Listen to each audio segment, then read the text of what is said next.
Drake 63 here today with kind of an unusual video. Here's instead of an unboxing or talking about a favorite rifle, I'm going to talk to you about a rifle I almost bought and talked myself out of, and that is the Tavor bullpup. No doubt about it, I had developed a bit of a man crush on the Tavor. Beautiful looking weapon, and very modular, very modernistic looking, and a compact type of weapon. Very well reviewed by those guys that shoot all sorts of guns in review. And of course the fact that the IDF uses these weapons in some of their deployments makes it especially attractive. The fact that I have a Galil made by IWI and am totally impressed with the quality and accuracy of that firearm obviously helps. So that all played into this. No question that there's some really cool things about a Tavor, and anybody who looks at what the Israeli Defense Forces, the IDF, is using in a lot of their squads, not all of them these days. And it's going to be the Tavor, either the SAR, and now there's a version I think that's mostly being marketed to the American public, the X95, and which is a little bit different version. But the truth of the matter is I did the best thing you can do, and I handled one, not once, not twice, but 3 times. Handled them, and tried to talk myself into it, and I just couldn't get excited about the ergos. Now, I've got folks that I chat with about these kind of things, and one of the comments that I heard was, but hey man, it does such a good job as a short-barreled type rifle alternative. And I'm like, well, I don't think anything's a better alternative than this 300 Blackout SBR that I have.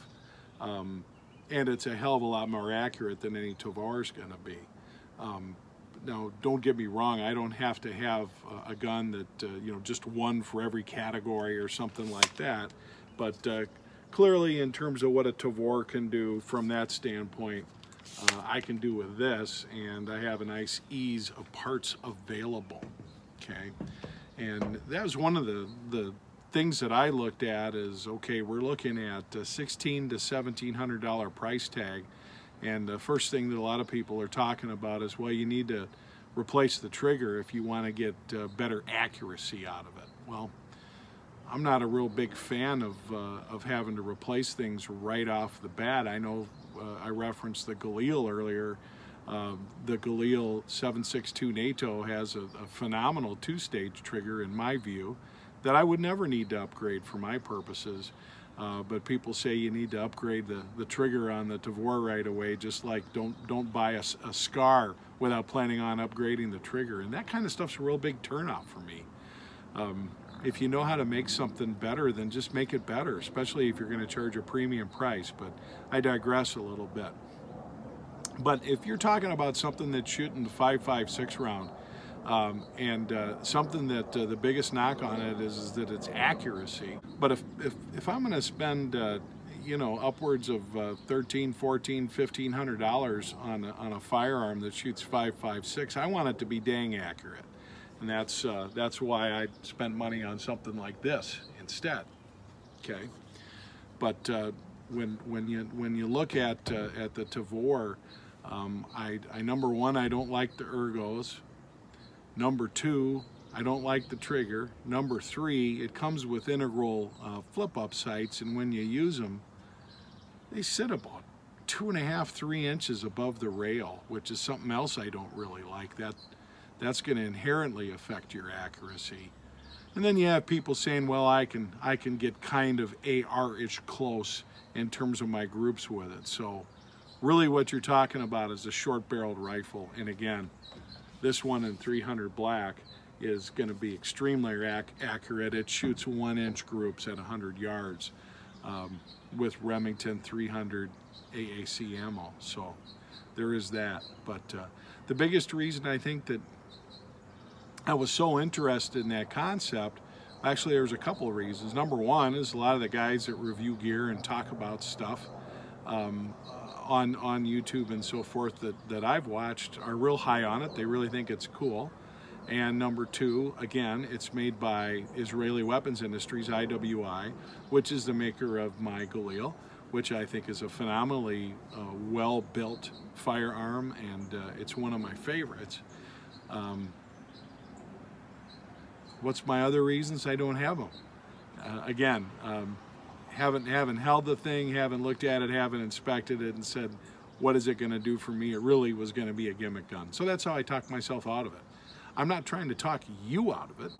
What I'm merely doing is just kind of letting you know how my thought process works, because I'm probably just a lot like most of you watching, which is when I see something that looks really cool, that looks really militaristic, when I see something that a respected armed force is using, I typically want one. And that's why I have firearms like an Arsenal SLR 104. That's why I have firearms like a short-barreled 300 Blackout, and that's why I have something like the Risi from BCM, and the Galil, and many others that I've had, owned, and built. So there's no question I am a sucker for tactical, just like the next guy. The looks of something does matter to me, so I'm not going to pretend I'm above all that, but function comes first, always has. The black rifles, though, I got to admit, I've got that bug.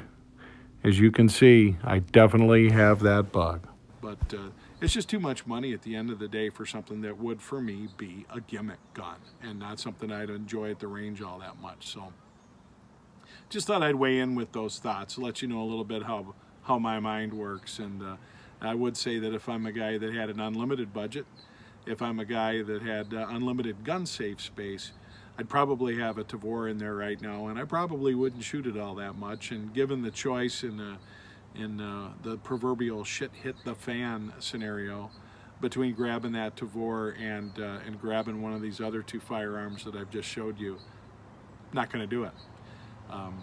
So there is that. So just a little short video of why I didn't buy a gun, whereas usually you're seeing one from me where I talk about, hey, this followed me home, or it was a planned purchase. But I can say that in my process of allowing myself to spend that kind of money on a 5.56 firearm and deciding I really didn't want it, it did open the door for buying this puppy, and we're going to do a shooting video on this shortly. Anyway, thanks for watching. I appreciate you tuning in. And as always, guys, please support the National Rifle Association.